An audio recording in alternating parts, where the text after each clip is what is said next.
Listo. Entonces, como les decía, quiero mostrarles una información asociada a los sistemas de selección apropiados para las plantas de tratamiento de agua residual, porque mientras con el agua potable tenemos una claridad muy específica en lo que hace referencia a las resoluciones y a los decretos que nos dicen exactamente cuáles son las condiciones y las características que debe tener el agua potable para ser potable y punto, ¿cierto? Es blanco o negro. Si el agua tiene 2 unidades formadoras de colonia de colifecal, no es potable, ya no hay términos medios. Yo les decía que en agua residual, igual, ¿no? Para el tratamiento, pues, ¿qué tenemos que hacer? Desinfectar. ¿Qué falló? El proceso de desinfección, lo sabemos allí. Yo les contaba que en aguas residuales las cosas no son tan blanco o negro. En aguas residuales tenemos una serie de gama de grises en la mitad que nos permite montar diferentes trenes de tratamiento de acuerdo, en primer lugar, al tipo de agua, obviamente que llegue, ¿no? Porque se acuerdan que veíamos que hay aguas que pueden ser solamente domésticas, que son las que vienen con altísimas cargas orgánicas, de los retretes, de los o sanitarios, de los lavamanos, de las duchas, de los lavaderos, y que ese tipo de agua pues se puede tratar con bacterias, es muy fácil tratar con bacterias por el hecho de ser orgánico. Pero también ocurre y puede existir, de hecho existe en gran medida, aguas contaminadas con sustancias químicas diversas. ¿Qué tan diversas? Muy diversas, como veíamos en la resolución 603 la clase pasada. Entonces, tenemos una cantidad de sustancias químicas que seguramente van a requerir un sistema de tratamiento distinto. Muy probablemente un físico-químico parecido al que tenemos con las aguas con las aguas potables, una floculación, coagulación, pero pues de agua residual. ¿Qué más tiene una incidencia fundamental en aguas residuales? El sitio donde usted vaya a hacer la descarga de los residuos. Si es un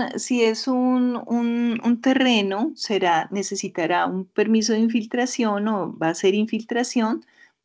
Bueno, eso es como de las formas más sencillas de librarse como del trámite de consultoría y del costo.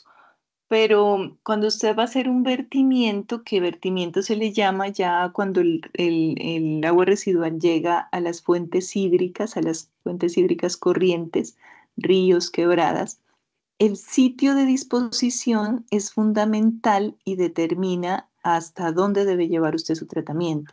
Porque si tenemos aguas relativamente limpias o aguas muy limpias, o sea, suponga que usted está en la planta de tratamiento de agua potable de un sector montañoso de Colombia donde el agua es absolutamente hermosa, de allí la toman. Y su empresa que potabiliza agua, pues ha crecido, es una empresa importante, tiene una cantidad de oficinas, departamentos, etcétera, etcétera, etcétera, y esto hace que tenga una buena cantidad de aguas residuales en sus instalaciones.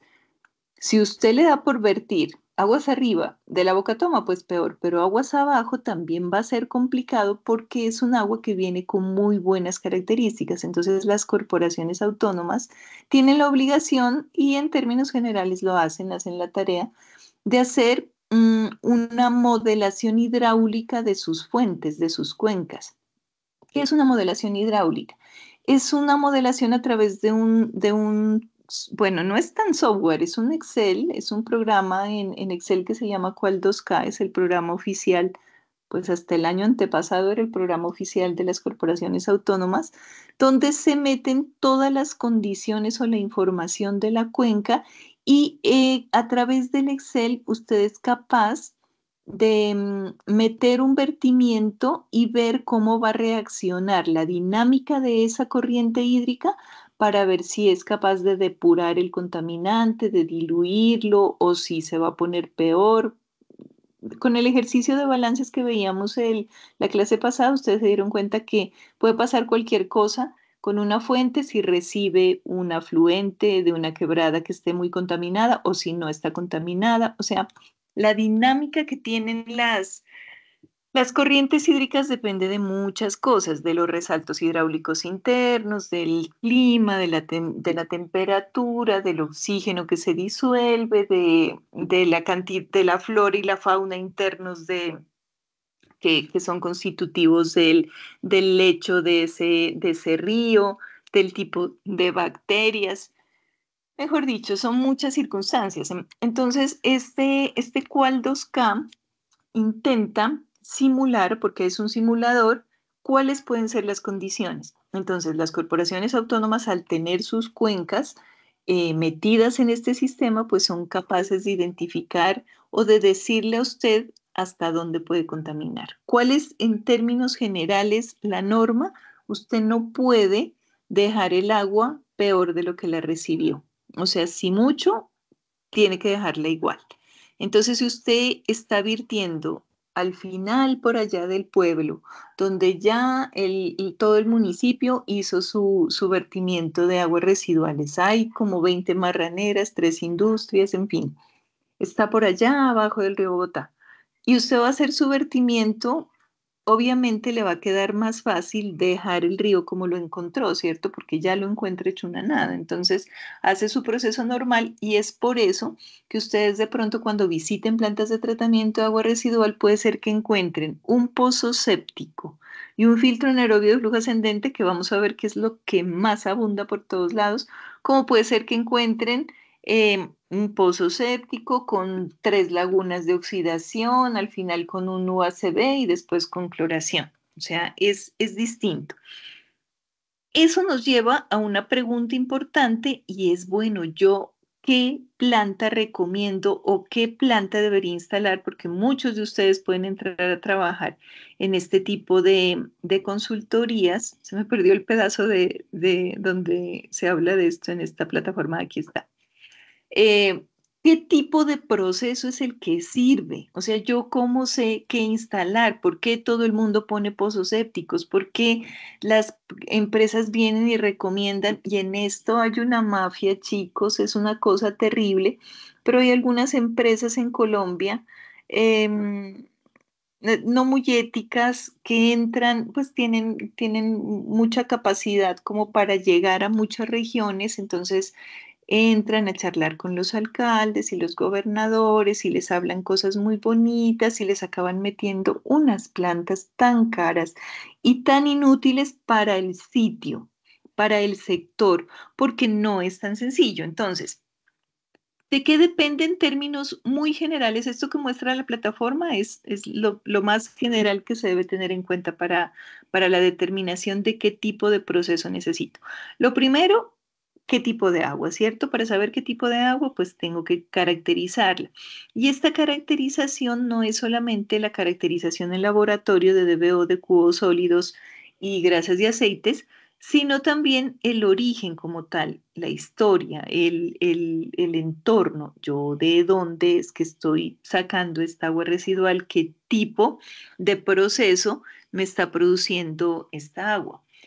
Recuerden que los residuos, las aguas residuales salen de lo que se esté utilizando en la industria. Entonces, si estamos hablando de la industria minera, pues ya tenemos conciencia como de qué tipo de residuos químicos nos van a salir en esa agua.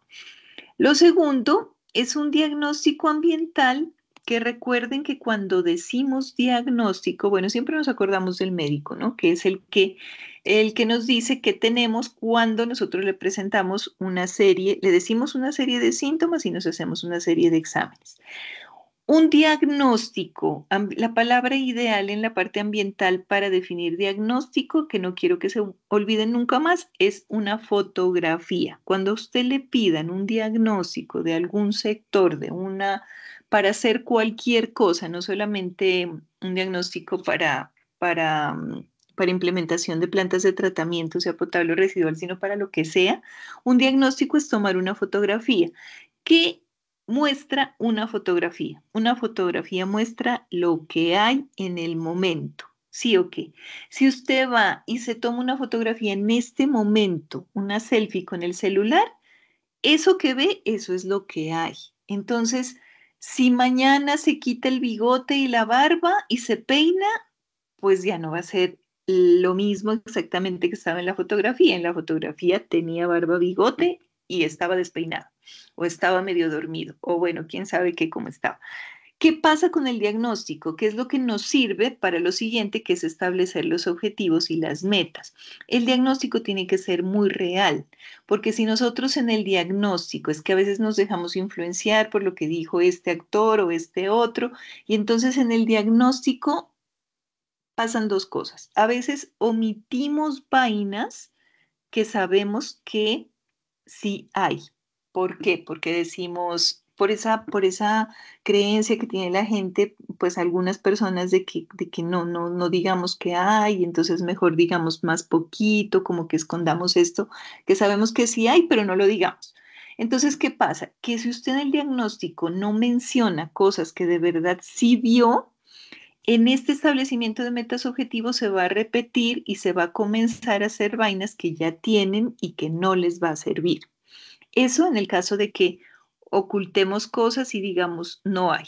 Y en otras circunstancias, otro tipo de personas, por otras creencias, van y dicen más de lo que hay, como por no quedar mal. A veces eso pasa como con los informes de gestión, ajá, de las entidades públicas sobre todo. Entonces, uy, tenía que hacer esto y como no lo hice, pues en el caso de los gobernantes, entonces, no, eso sí está, aquí tenemos, eso hay, mejor dicho, tienen todo y más. Entonces, ¿qué pasa? Cuando se establecen estos objetivos y estas metas a alcanzar, pues se descartan cosas porque dijeron que ya lo tenía y son cosas que no tiene. Entonces, partimos de una base falsa. Entonces, eso es un diagnóstico, es una fotografía donde uno redacta lo que vio, en cuándo, en ese momento. Si mañana cambió, pues es complicado hacer un diagnóstico que se mueva en el tiempo. Es de un momento dado en una situación dada. Esto con el asunto de las aguas residuales es lo mismo, o sea, como usted encuentre las aguas residuales, va a necesitar esas características, ese diagnóstico de lo que usted encontró para establecer unas metas y unos objetivos exactos. ¿En qué? En el caso de la depuración. Esto, como les digo, en el caso de las aguas residuales, no solamente depende de cómo encontró el agua, sino de dónde la va a ir a disponer y de qué normativa le toca cumplir de acuerdo a ese sitio de disposición. Las propuestas y soluciones técnicas, esto es muy importante porque no sirven para todos los climas, todas las ciudades, en todos los contextos. Una desinfección en agua potable sirve en cualquier lado, ¿cierto? Y sabemos que podemos usar hasta hipoclorito, hasta el pajarito de la casa lo podemos usar. En el caso de una emergencia sirve para desinfectar. En el caso de las soluciones técnicas para agua residual, existen muchos factores que pueden hacer que su planta de tratamiento en ese lugar no funcione. Funcione perfecto en otro lado, pero en ese lugar no. Por ejemplo, el clima. El clima cálido es muy beneficioso para las bacterias anaerobias. Entonces ellas viven súper bien y producen muchísimo gas metano y hacen una depuración rápida y esos sistemas se estabilizan en 20 días. Es todo fabuloso. Ponga el mismo sistema fabuloso que tiene usted por acá en Montenegro, Quindío, o que lo tiene por allá en la costa, vaya, póngalo en Bogotá, vaya, póngalo en Pasto. Si no abriga esos sistemas, no hay forma de que les sirvan. Se mueren las bacterias y en vez de producir metano, producen óxidos nitrosos y ese sistema, mejor dicho, en vez de depurar las aguas, las contamina más. Entonces, de eso se tratan estos sistemas de selección del tren de tratamiento, que no se puede ir tan a la ligera, que necesitamos analizarlo. De acuerdo a que no solamente aspectos técnicos, sino también aspectos administrativos y operacionales. ¿Qué quería mostrarles yo aquí? Cuando yo estuve haciendo la especialización en gestión ambiental local, la Universidad Tecnológica de Pereira, junto con una unidad de investigación que se llama SINARA, que me parece que es de la Universidad del Valle, el Ministerio, bueno, eso eran como unas 6 instituciones, se inventaron o sacaron un sistema que no sé si alguno de ustedes alcanzó a conocerlo, un sistema de selección de plantas de tratamiento de agua residual que se llama CELTAR.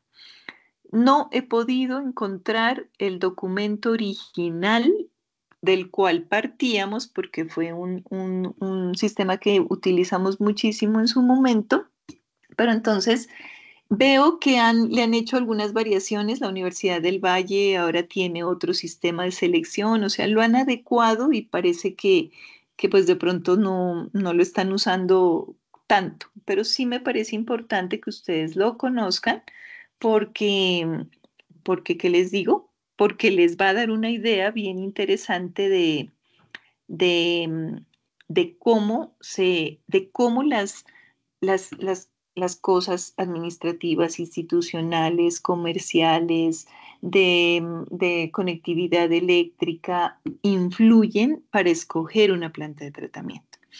Entonces, pues lo más cercano que encontré fue mi tesis que aparece libre en internet, por ahí me la encontré. Esta es mi tesis de la especialización, es un plan de saneamiento y manejo de vertimientos real. Esta es una población de Nariño que se llama La Llanada, que es una población fría.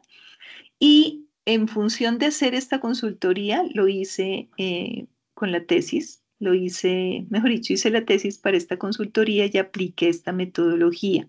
Entonces, quiero mostrarles cómo a través de este sistema CELTAR se van eliminando. ¿Qué tenía el sistema CELTAR? Tenía una descripción y una categorización, di tú, de unos 60 tipos de tratamiento, o sea, todos los trenes posibles de tratamiento, todos los sistemas de tratamiento que usted se pueda imaginar que pudieran existir para una localidad. ¿Y qué hacíamos nosotros? Íbamos aplicando una serie de filtros que estaban basados tanto en análisis técnicos como en encuestas, en investigación de la población, una serie de datos de todo tipo, técnicos de laboratorio, hasta el número de ferreterías que hay en la población. Y el sistema, porque no llegó a desarrollarse software, sino que era solamente un cuadro, nos permitía ir descartando algunos de los sistemas de tratamiento según estas particularidades. El documento se los voy a dejar para quien quiera hacer planes de saneamiento y manejo de vertimientos algún día. Lo tengan de referencia. Igual está, debe tener ya actualización de algunas normas, pero esto en términos generales no cambia mucho.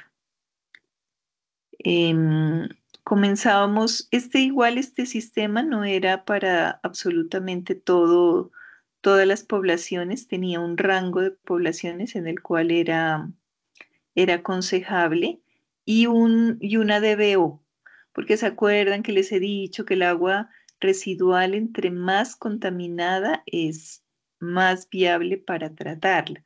El agua residual cuando está em, diluida, además de difícil de tratar, resulta que las plantas se vuelven demasiado costosas porque pues resultan demasiado grandes para poder depurar una cantidad, una cantidad mínima. Bueno, todo esto que he pasado por aquí es como el diagnóstico de las condiciones de la población y aquí está el diagrama de bloques de la metodología CELTAR. Este diagrama de bloques que decía, entonces, todos los sistemas de tratamiento de todo tipo, primario, secundario, terciario, con nutrientes, terciario, con patógenos, tratamiento en terreno, o sea, tenía todas las posibilidades, eran como más de 50. Y comenzábamos identificando algunos aspectos interesantes. Cada uno de estos aspectos nos daba una información que iba descartando algunas de las metodologías y nos iban quedando ya para escoger las últimas que ya se escogían, por lo que se deben escoger las plantas de tratamiento al final, cuando ya sabemos qué metodología nos sirve, que es por el presupuesto, ¿cierto? A veces nos salían las plantas que nos salían acá, pues no había presupuesto para hacerlo. Pero en fin, ¿qué era y cada uno de estos bloques tenía un cuadro de información. Entonces, bueno, estos eran apenas 2009 habitantes, era era información que nos permitía identificar la DBO. La DBO del vertimiento en periodo húmedo sin lluvia es mayor a 150 miligramos por litro.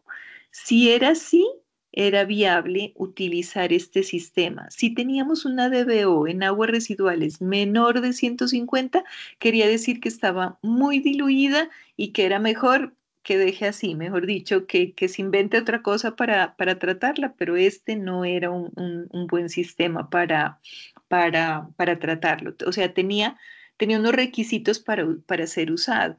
Lo mismo la relación DBO de QO. ¿Se acuerdan que la DBO es la demanda biológica de oxígeno y la de QO la demanda química?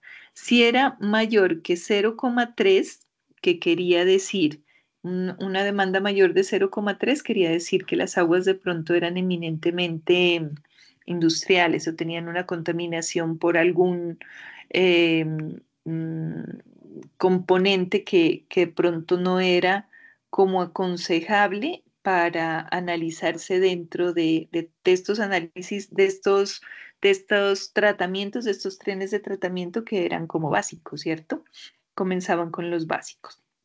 Bueno, esta es otra información y comenzaban a salir todos los niveles. Entonces, una vez que uno definía si es un agua susceptible de ser tratada, le aparecían todos los esquemas posibles. Miren, todas esas letricas eran todos los esquemas que usted le podía poner.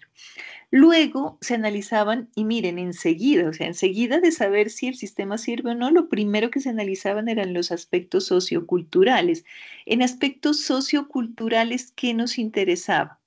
En primer lugar, que los habitantes acepten la construcción de la PETAR. Increíblemente, y por el desconocimiento de la mayoría de las personas, dicen aguas residuales, una planta aquí, no, porque la asocian con malos olores, la asocian con proliferación de vectores.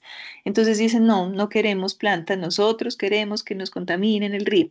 Así hay personas. Afortunadamente acá pues sí había un 98,1% de posibilidades de que la gente acepte la construcción de la planta y la segunda pregunta más importante era la fuente de energía eléctrica, si tenía una interconexión nacional continua entre el 95 y el 100%. ¿Por qué es tan importante la energía eléctrica en las plantas de agua residual? Muchos de los sistemas que utilizan bacterias aerobias, recuerden, ya vamos a ver esto despacio, pero hay bacterias anaerobias que no necesitan oxígeno y aerobias que sí les gusta. A las que les gusta el oxígeno hay que darles oxígeno. ¿Cómo les damos oxígeno? Les damos oxígeno con unos instrumentos que funcionan con energía eléctrica que soplan aire con oxígeno dentro de las masas de lodos para que las bacterias respiren. Entonces, imagínense la planta más cara y más hermosa y con toda la tecnología, última tecnología 2025, instalada en una población que no tenga una interconexión continua de más del 95%, que solo tenga energía en un 40, en un 50%. ¿Cómo van a sobrevivir esas bacterias? No sobreviven. Entonces, todo el sistema y todo el gasto y toda la inversión que hicieron, pues no va a funcionar. Y son sistemas de tratamiento que sirven muy bien y son hasta más económicos y producen menos impactos, entonces se usan mucho, pero en donde sí hay energía eléctrica. Entonces, lo primero. Otra cosa muy importante, la disponibilidad de materiales de construcción a nivel local. ¿Qué pasa cuando llevamos a una población pequeñita que no tiene casi ferreterías, que no tiene almacenes, un sistema súper automatizado que necesita repuestos, que necesita, que hasta que ni los destornilladores que hay en el pueblo les coinciden?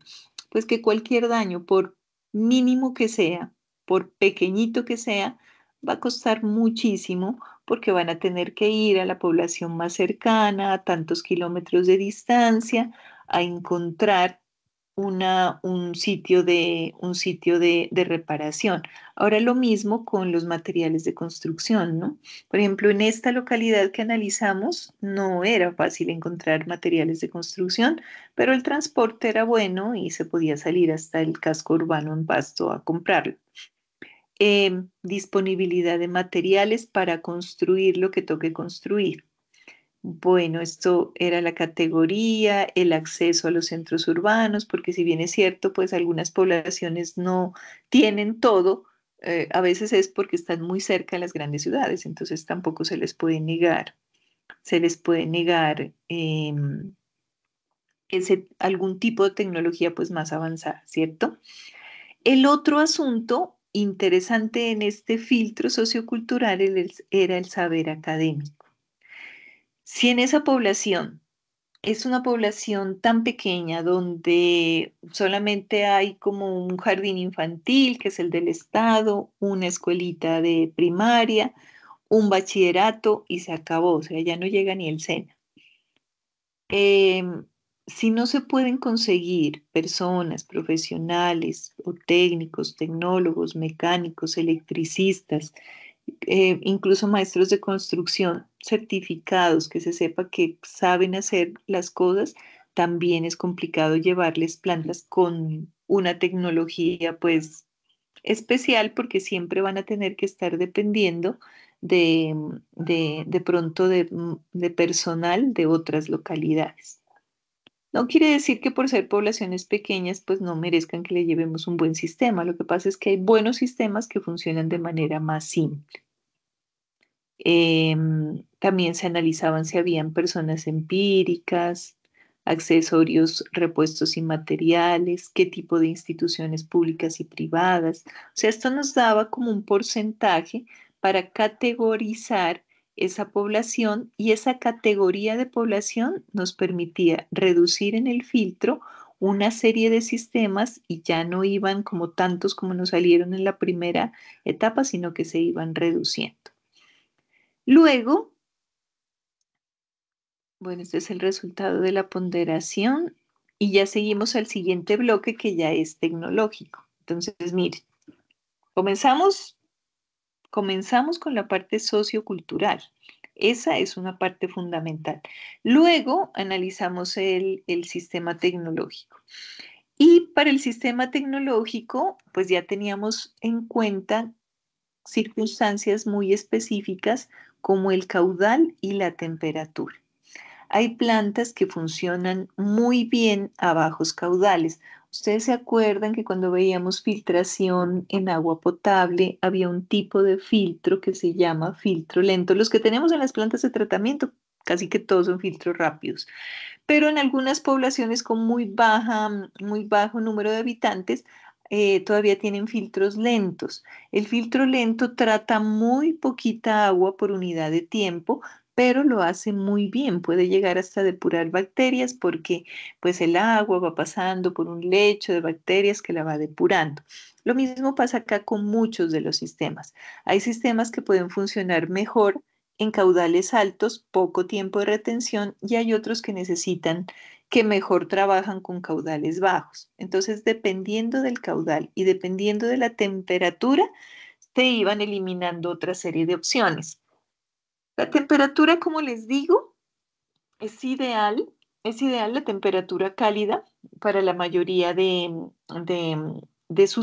bacterias, sobre todo las que están más expuestas. Un pozo séptico puede funcionar en cualquier temperatura porque igual está enterrado, eso lo protege de los cambios climáticos y por los tamaños y la cantidad de sólidos acumulados, ellos alcanzan a hacer un buen trabajo. De pronto no lo hacen tan rápido ni con tanta eficiencia como lo pueden hacer puede hacer el mismo sistema en clima caliente, pero lo hacen. Los biodigestores. Los biodigestores son pues los más comunes acá en Colombia, que seguramente quienes hayan tenido de pronto contacto con fincas, con marraneras sobre todo, ellos suelen instalar unos biodigestores que se llaman biodigestor Taiwán tipo chorizo, que es como un chorizo, es como una salchicha inmensa de plástico y el agua residual entra allí despacio, tiene un tiempo de residencia y las bacterias que se generan internamente generan gas, que por lo general lo utilizan en la misma marranera para calentar a los marranitos chiquiticos, que siempre hay que abrigarlos porque si no se mueren.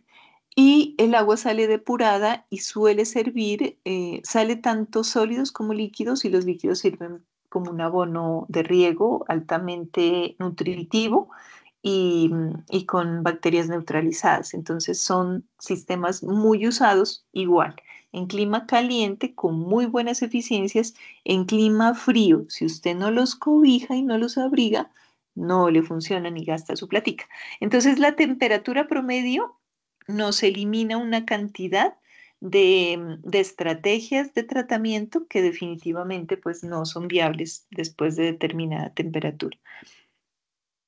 Y después de esto, de haber identificado el caudal y la temperatura, también hay una variable muy importante y es el área disponible de terreno, ¿no?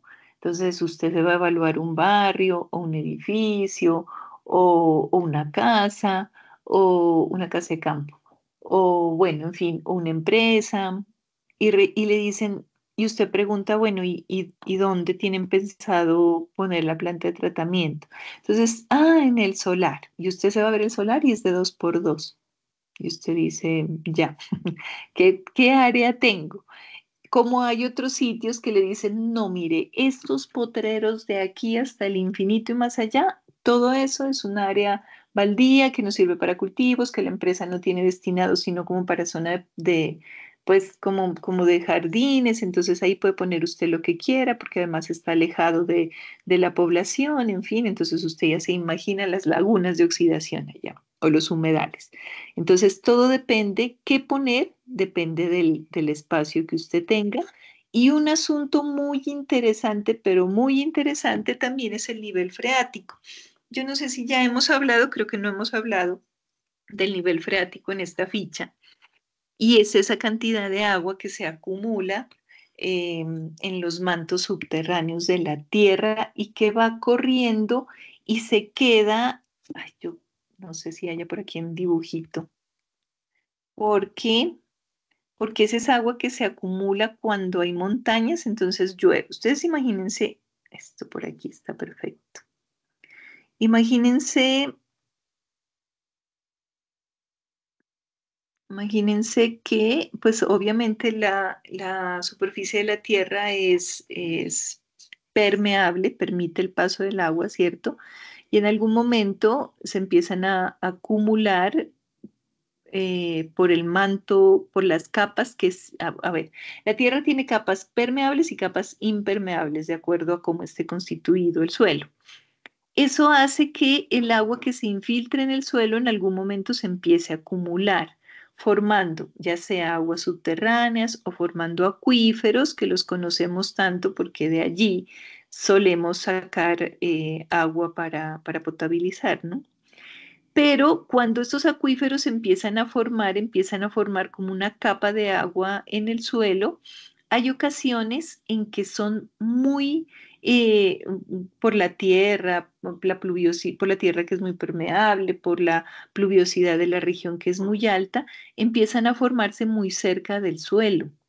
Hay ocasiones en que usted tiene que excavar 4, 6, 8 metros y encuentra agua. Hay ocasiones en que va a sembrar una mata y ya le sale agua y he visto casos. He visto casos de edificios que comienzan a construirlos y cuando están excavando para meter las zapatas de estructura del edificio se llenan de agua. ¿Por qué? Porque encontraron nivel freático. Entonces, ¿qué hacen los edificios? Pues montan unos filtros con grava para que el agua pase por un ladito y no les afecte la estructuración del edificio. Pero en el caso de una planta de tratamiento de agua residual, si usted tiene el nivel freático muy cercano, pues va a ser muy complicado, por ejemplo, que construya aquí una laguna. Porque si construye una laguna y usted jura que está tratando el agua residual, mentira es que lo que está haciendo es contaminando el agua de este acuífero. Entonces, el nivel freático es muy importante dentro de dentro de estas determinaciones de qué tipo de tratamiento influye. Si es menor a 2 metros, muchísimas de los sistemas de tratamiento que tienen que ver con excavación se eliminan, pues es imposible, es imposible. Las pendientes y la permeabilidad del suelo es muy importante en la parte práctica. Miren que esto ya nos dejó después de todo este análisis, que les voy a dejar este documento para que quien quiera lo mire. Después de todo este análisis ya quedamos solamente como con tres modelos o tres sistemas, porque especialmente el área, pues nos eliminó muchísimas de las posibilidades que todavía venían previstas.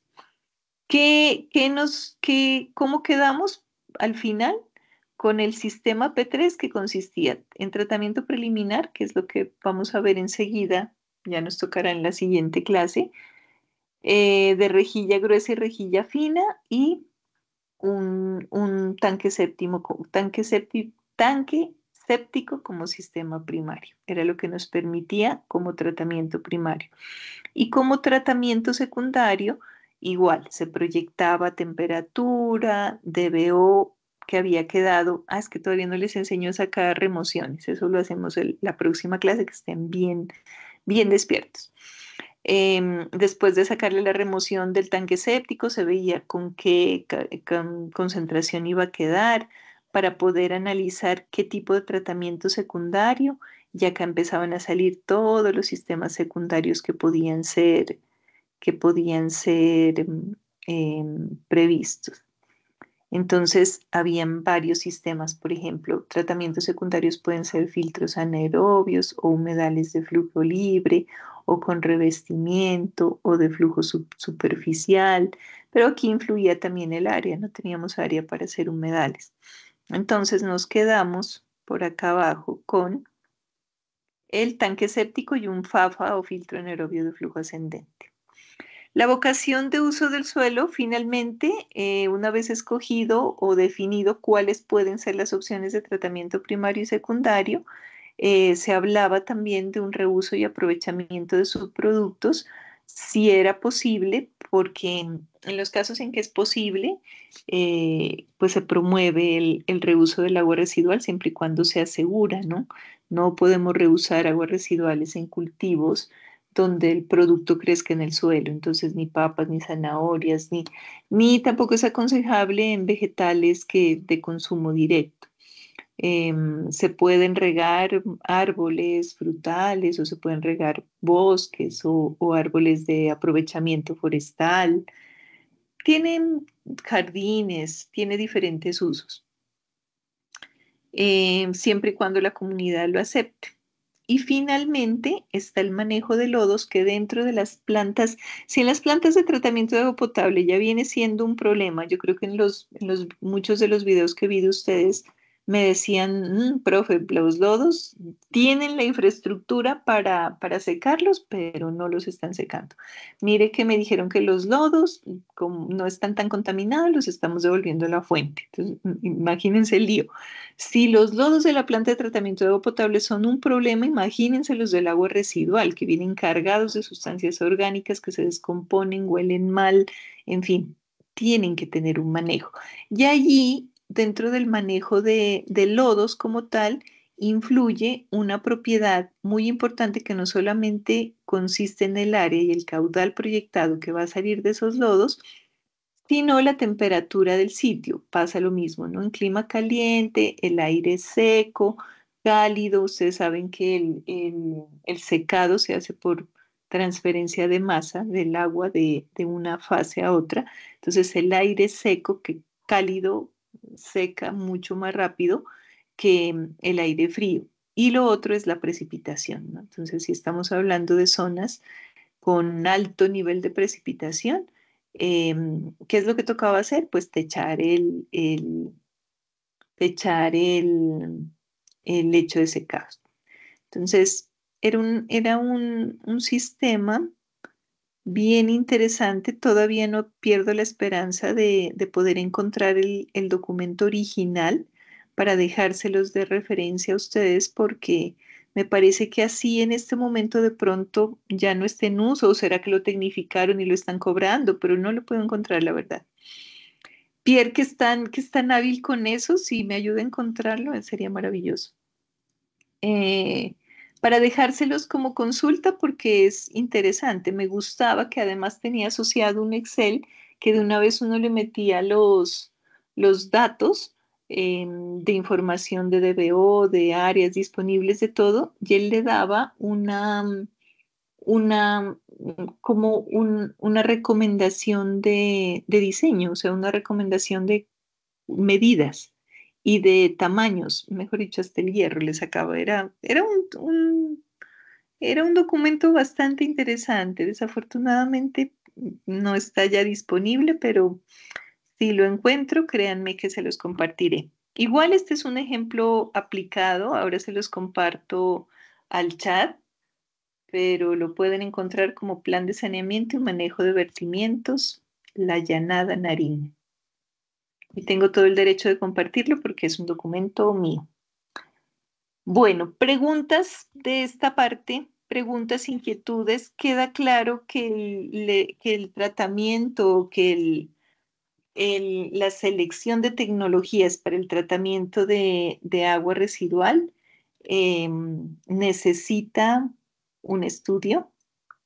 Queda claro eso, se llama CELTAR, Pierre, con S. Fue creado por la UTP y por SINARA. Y creo que estuvo la Universidad del Valle y el Ministerio. Pues eran como unas 6 instituciones ahí trabajando en equipo. Fue un muy buen documento. No sé si alcanzó a salir como libro o, pues nosotros lo tuvimos como en acceso total porque pues en esa época estudiábamos allá. Pero pero fue un documento bastante interesante. Tenía los adjuntos en los anexos, tenía los tipos de encuestas que ustedes podían ir. De hecho, yo levantaba toda esa información con los tecnólogos en ese momento de control ambiental, que eran los que estudiaban específicamente aguas residuales, pues sistemas de tratamiento de aguas residuales y planes de saneamiento. Entonces, es un trabajo como muy específico y muy adecuado a lo que pueden hacer ustedes en su vida laboral. Entonces, es bastante interesante. ¿Preguntas de ese tema? ¿Hay inquietudes? ¿Queda claro? ¿Comentarios? Eh, ¿Se me durmieron? ¿Están cansados? Cuéntenmelo todo.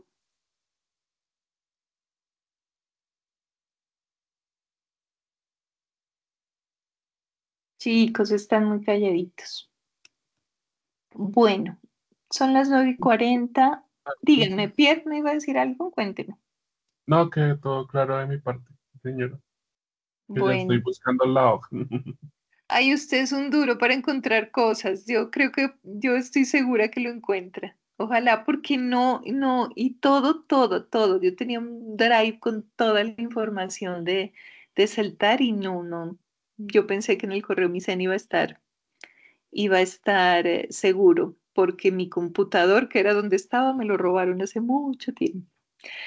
Entonces, chicos, pues lo que tenía para hoy, para contarles para hoy, además del CELTAR, era las remociones de carga. Necesito que hayan entendido bien carga. Si se olvidaron del documento que dejé la vez pasada, retómenlo, revísenlo, miren si son capaces de hacer esos ejercicios. Después de eso, lo que nos queda por ver en cálculos en este trimestre son remociones de carga, que ya es muy fácil porque todos los sistemas de tratamiento, ya sea por datos históricos o experimentales o de diseño, tienen unos porcentajes de remoción. Entonces a usted eso es lo que le venden cuando va a instalar cosas. Le dicen, a los pozos sépticos le remueven tanto por ciento de DBO, tanto de DQO.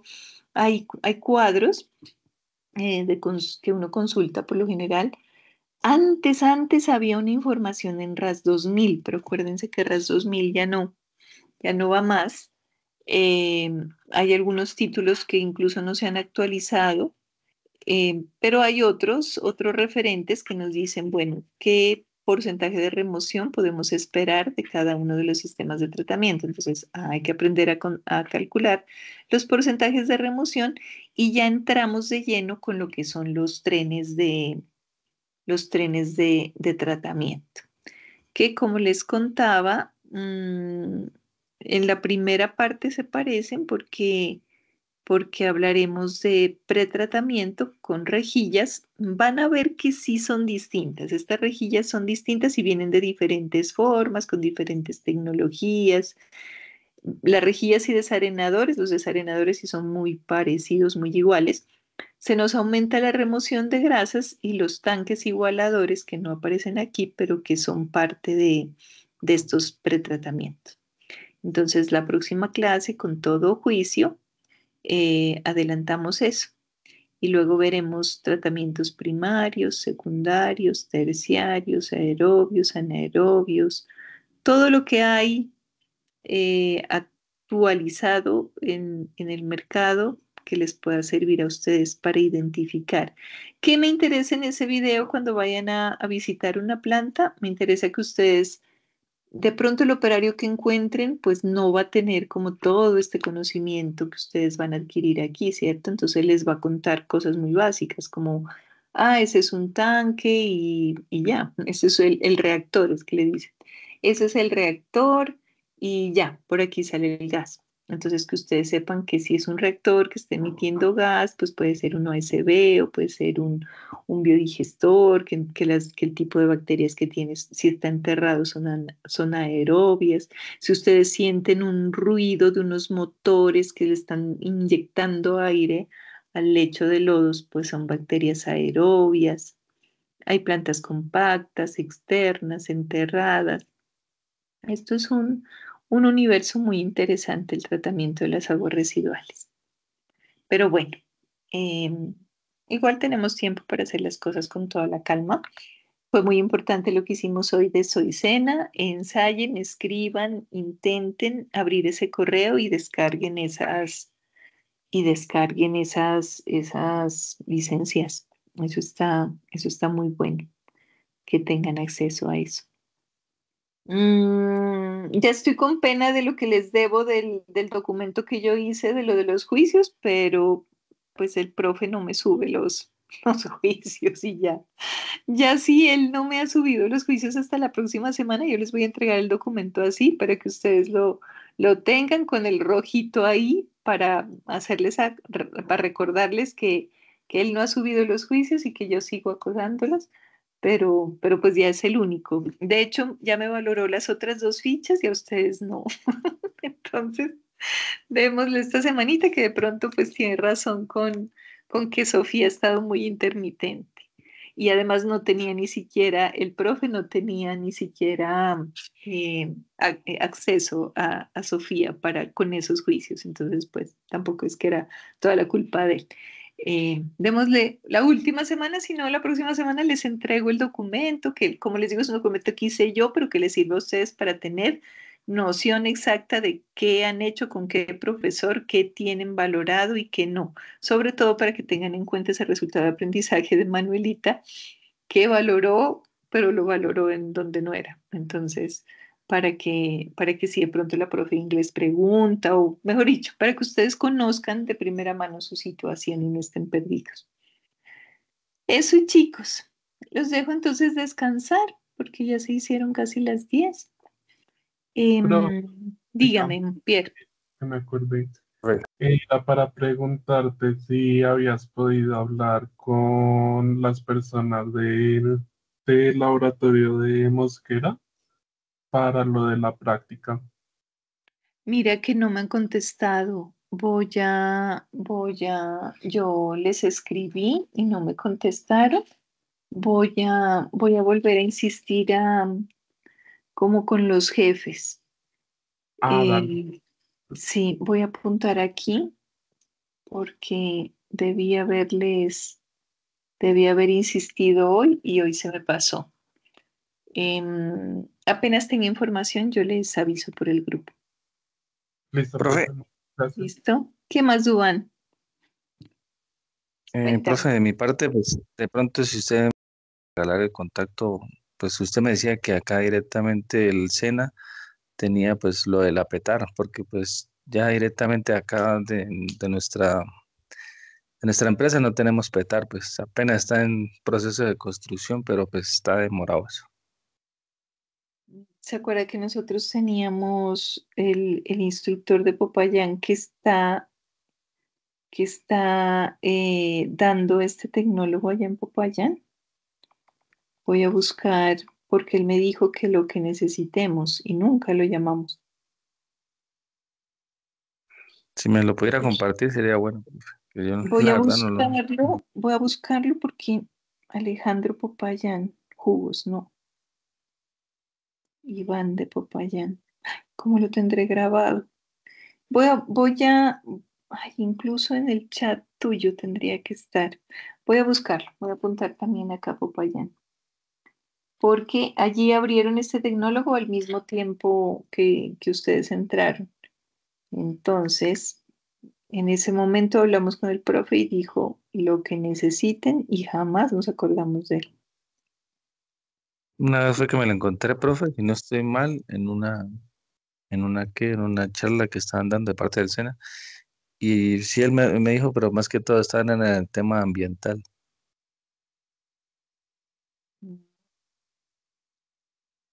Pero deberían ir como en lo mismo, ¿no? Porque como el programa está por trimestres. Bueno, voy a buscar quién fue que me dio ese contacto porque no lo he puesto como Popayán, como instructor. Yo me quedo con esa tarea y a ver si mañana a primera hora les soluciono. O ya me busco el contacto. Ah, ya me busco el contacto. Sí, me toca volver a preguntar a ver qué pasó. Sí, para que pudieran ir a la planta. Bueno, el SENA, el agro del SENA era un sistema genial era referente nacional el sistema de tratamiento de residuos orgánicos. Tenían una planta que de todo el país nos íbamos a verla. Ojalá la tengan todavía. Pero no recuerdo si tienen planta de tratamiento de aguas residuales. Si no, le va a tocar irse hasta Pasto. Allá tenemos tres. Y allá si los que quieran, no, pero ya están más lejos.